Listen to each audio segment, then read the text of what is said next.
श्रीमते रामानुजाय नमः। जय श्रीमन्नारायण। षटतिला एकादशी 25 जनवरी 2025 आज माघ कृष्ण पक्ष की षटतिला एकादशी है। इसकी संपूर्ण जानकारी हम आपको बताएंगे। भगवान श्री कृष्ण बोले, हे नरश्रेष्ठ, माघ मास के कृष्ण पक्ष की एकादशी षटतिला के नाम से प्रसिद्ध है, जो सब पापों का नाश करती है। अब तुम षटतिला का पापहारिणी कथा महात्म्य सुनो, जिसका वर्णन पुलस्त ऋषि ने दालभ्य ऋषि से किया था। एक समय दालभ्य ऋषि ने पुलस्त ऋषि से पूछा, ब्राह्मण मृत्युलोक के मनुष्य ब्रह्म हत्यादि महान पाप करते हैं, पराये धन की चोरी तथा दूसरे की उन्नति को देखकर ईर्ष्या करते हैं, फिर भी वे नरक नहीं जाते। इसका क्या कारण है? वह न जाने कौन सा दान पुण्य करते हैं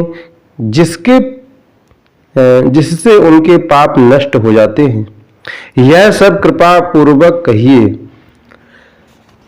तब पुलस्त मुनि कहने लगे, हे महाभाग, आपने मुझसे अत्यंत गंभीर प्रश्न पूछा है। इस भेद को ब्रह्मा, विष्णु, रुद्र तथा इंद्र आदि भी नहीं जानते, परंतु मैं आपको यह गुप्त तत्व अवश्य बताऊंगा। माघ मास के लगते ही मनुष्य को स्नान आदि करके शुद्ध रहना चाहिए और इंद्रियों को वश में करके काम, क्रोध, लोभ, मोह, अहंकार, ईर्ष्या और द्वेष आदि का परित्याग कर भगवान का स्मरण करना चाहिए। पुष्य नक्षत्र में गोबर, कपास, तिल मिलाकर उनके कंडे बनाने चाहिए। उन कंडों से 108 बार हवन करना चाहिए। फिर माघ में जब आद्रा या मूल नक्षत्र आए तो कृष्ण पक्ष की एकादशी तिथि को नियम ग्रहण करें। स्नान आदि नित्य क्रिया से निवृत्त होकर भगवान का पूजन कर और एकादशी का व्रत धारण करके रात्रि जागरण करना चाहिए। उसके दूसरे दिन धूप, दीप, नैवेद्य आदि से शंख, गदा और चक्र धारण करने वाले देवेश्वर श्री हरि का पूजन करें तथा खिचड़ी का भोग लगाएं। तत्पश्चात पेठा, बिजौरा और नारियल से भगवान का पूजन अर्घ्य करें। इसके अभाव में सीताफल या सुपारी से अर्घ्य देकर स्तुति करनी चाहिए। भगवान आप दीनों को शरण देने वाले हैं, इस संसार सागर में डूबे हुओं का उद्धार करने वाले हैं। हे पुंडरीकाक्ष, हे विश्वभावन, हे सुब्रह्मण्य, हे पूर्वज, हे जगतपते, आप लक्ष्मी सहित इस तुच्छ अर्घ्य को ग्रहण करें। इसके पश्चात जल से भरा हुआ कुंभ ब्राह्मण को दान करें तथा ब्राह्मण को श्यामा गाय और तिल पात्र और उत्तम तिल है और स्नान और भोजन दोनों में श्रेष्ठ है तिल का। अतः मनुष्य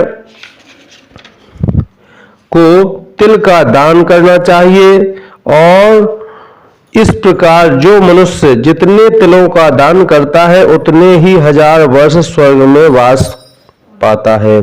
तिल के 6 प्रयोग हैं और तिल का दान इस प्रकार है। तिल स्नान 1, नंबर 2 तिल का उपटन, तिल का हवन और तिल का तर्पण, तिल का भोजन, तिलों का दान। तिल के 6 प्रकार के प्रयोग होने के कारण यह षटतिला एकादशी कहलाती है। इस व्रत के करने से अनेक प्रकार के पाप नष्ट हो जाते हैं। इतना कहकर पुलस्त ऋषि बोले कि अब मैं इस षटतिला एकादशी की कथा तुमसे कहता हूँ।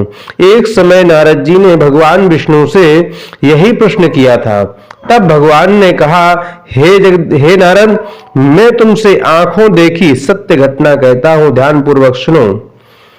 कथा आरंभ होती है अब षटतिला एकादशी की। प्राचीन काल में मृत्युलोक में एक ब्राह्मणी रहती थी। वह सदैव व्रत करती रहती थी। इससे उसका शरीर अत्यंत दुर्बल हो गया, परंतु उसने कभी देवताओं या ब्राह्मणों के लिए अन्न या धन का दान नहीं किया था।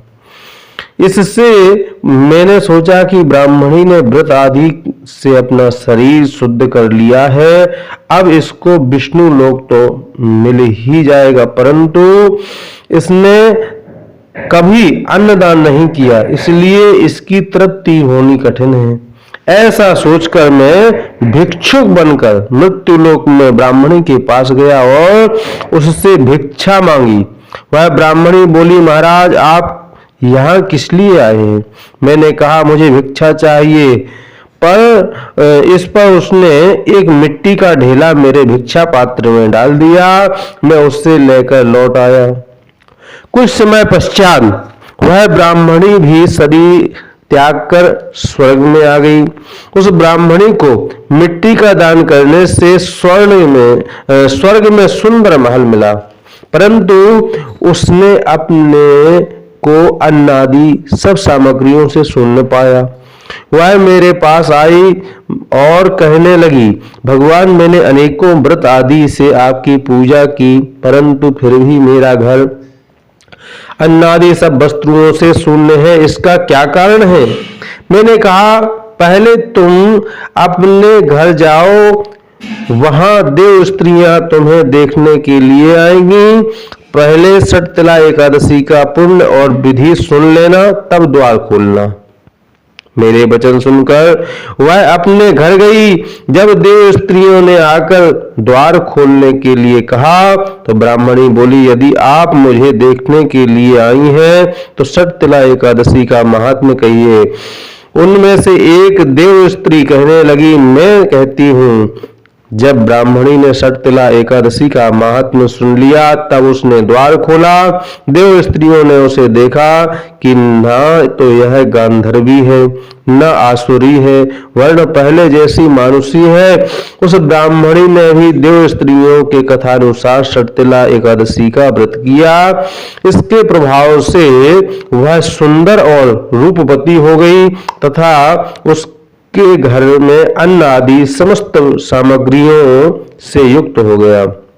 अतः मनुष्य को षटतिला एकादशी का व्रत और तिलादि का दान करना चाहिए। इससे दुर्भाग्य, दरिद्रता तथा अनेक कष्ट दूर होकर व्रत करने वाले को मोक्ष की प्राप्ति होती है। और इसमें फलाहार क्या करना चाहिए? तो कहते हैं इस दिन मुख्य रूप से तिलपट्टी और सागर यानी कुछ फल और खोवा से बनी हुई सामग्री, दूध, फल आदि से जो है फलाहार करना चाहिए और अपनी श्रद्धानुसार करना चाहिए। जो जितना सहन कर सके उस तरह से व्रत करना चाहिए। एकादशी का महात्म्य क्या है, हम अभी इसके बारे में भी संपूर्ण जानकारी देंगे। उद्यापन करने के लिए क्या विधि है, सामग्री क्या लगती है और कब कब कौन कौन एकादशी होती है, कितनी एकादशी होती है, अभी संपूर्ण जानकारी देंगे। एकादशी व्रत का परिचय पहले जान लीजिए। एक समय नैमिषारण्य तीर्थ में महर्षि शौनक आदि 88,000 ऋषियों ने श्री सूत जी से आग्रह किया कि वे उन्हें सभी एकादशियों की उत्पत्ति और महात्म्य सविस्तार बताने की कृपा करें। श्री सूत जी बोले, हे ऋषियों, एकादशी देवी का प्रादुर्भाव मार्गशीर्ष माघ के कृष्ण पक्ष में हुआ था। इसका विवरण उत्पन्न एकादशी से के प्रसंग में दिया गया है। पुराणों में 26 एकादशियों की अलग अलग कथाएं आती हैं।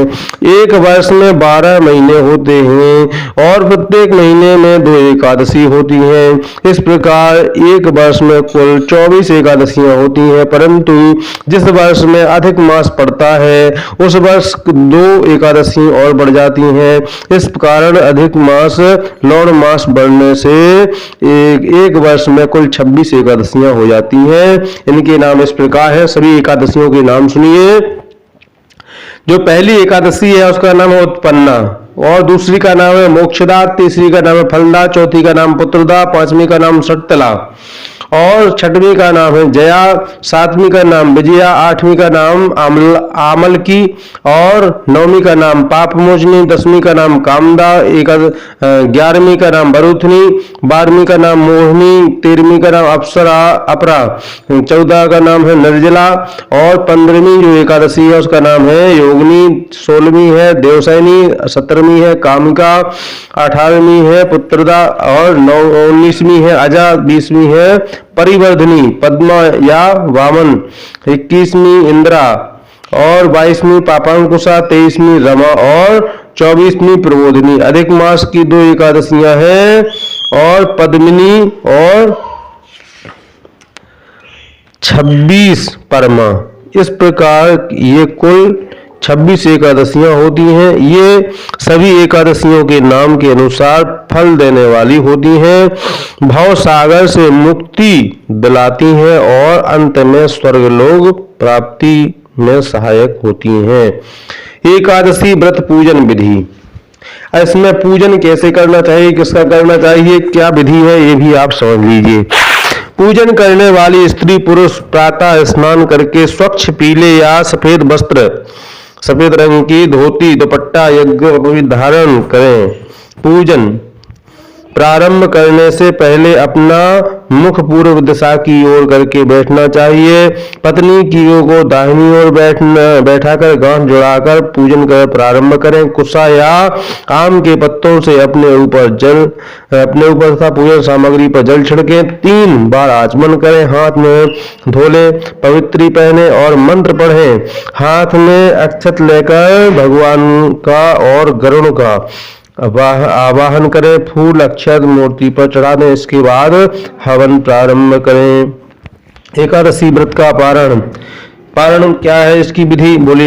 ये द्वादशी के दिन ब्राह्मण को पहले भोजन कराना चाहिए। जो ऐसा करने में असमर्थ हो तो ब्राह्मण भोजन के निमित्त कच्चा सामान सीधा मंदिर में या सुपात्र ब्राह्मण को थाली सजा कर देना चाहिए। हरि वासर में भी पारणा करना निषेध है।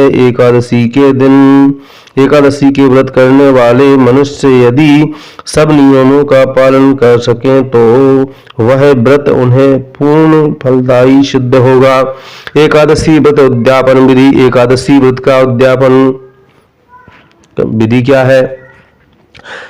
उद्यापन तब किया जाता है जब व्रत करने वाले स्त्री पुरुष कुछ समय तक नियमित व्रत करने का संकल्प लेते हैं, भगवान को साक्षी मानकर किए व्रत के संकल्प की पूर्णता अंतिम व्रत के पश्चात उसके उद्यापन करने पर पूरी होती है। व्रतों के संकल्प का पुण्यकाल तभी मिलता है जब उसका उद्यापन विधि विधान पूर्वक किया जाता है। उद्यापन किए बगैर कोई भी व्रत पूर्ण नहीं माना जाता। एकादशी व्रत उद्यापन अगहन मास की कृष्ण पक्ष की एकादशी को करना चाहिए। माघ में अथवा भीम तिथि को भी उद्यापन किया जा सकता है। उद्यापन किसी योग्य आचार्य के द्वारा ही संपन्न कराएं।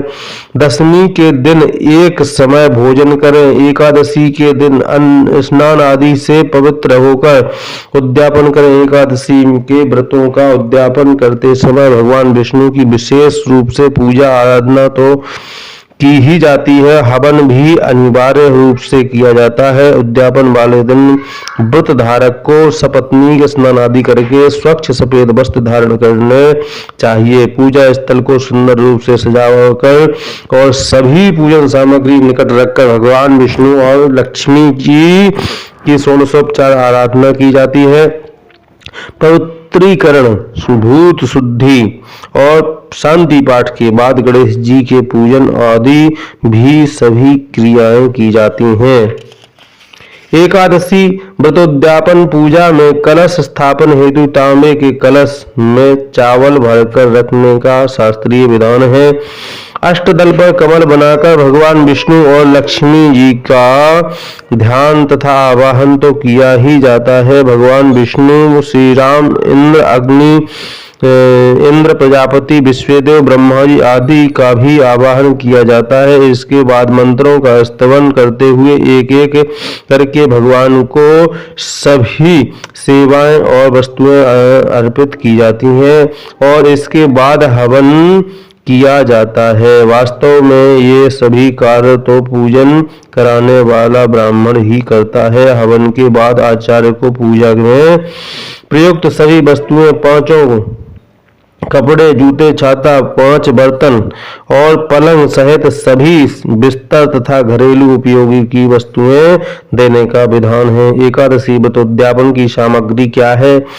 तो रौली, मौली, धूप बत्ती, केसर, कपूर, सिंदूर, चंदन और पेड़ा, बतासा, ऋतुफल, केला, पान, सुपारी, रुई, पुष्पमाला, पुष्प, धूर्वा, कुशा, गंगाजल, तुलसी, अग्निहोत्र, भस्म, गोमूत्र, घृत, शहद, चीनी, दूध, यज्ञोपवीत, अबीर, गुलाल, अभ्रक, गुलाब जल, धान का लावा, इत्र, सीसी, इलायची, जावित्री, जायफल, पंचमेवा, हल्दी, पीली सरसों, मेहंदी की बुकनी, नारियल, गिरी गोला, पंच पल्लव, मंदनवार, कच्चा सूत्र, मूंग की दाल, उड़द,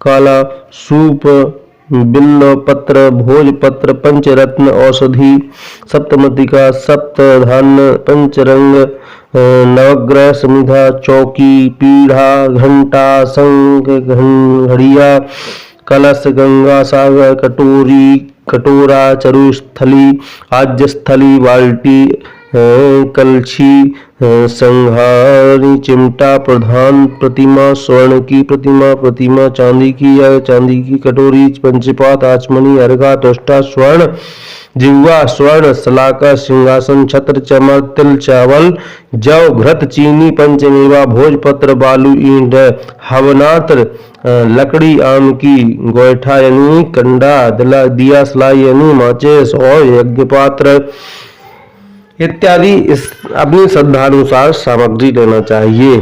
वर्ण सामग्री में बोले धोती, दुपट्टा, अंगोछा, यज्ञोपवीत, पंचपात्र, आचमनी, त्वष्टा, अर्घा, लोटा, गिलास, छाता, छड़ी, कुशासन, कंबलासन, कटोरी, मधुपर का अर्थ, गोमुखी, रुद्राक्ष माला, पुष्पमाला, खड़ाऊ, अंगूठी, देवताओं को वस्त्र आदि इत्यादि या ना हो सके तो अपनी श्रद्धानुसार एक तौलिया या कुछ इत्यादि लेना चाहिए। सैया सामग्री, विष्णु भगवान की प्रतिमा, पलंग, तकिया, चादर, दरी, रजाई, पहनने के वस्त्र, छाता, जूता, खड़ाऊ, पुस्तकें, आसन, शीशा, घंटी,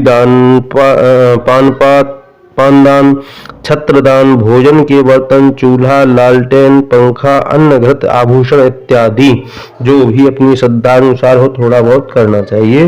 ऐसा जरूरी नहीं है जितना लिखा है उतना ही, और जिसकी जैसी श्रद्धा उस तरह से ही दान, पूजा पाठ इत्यादि करना चाहिए।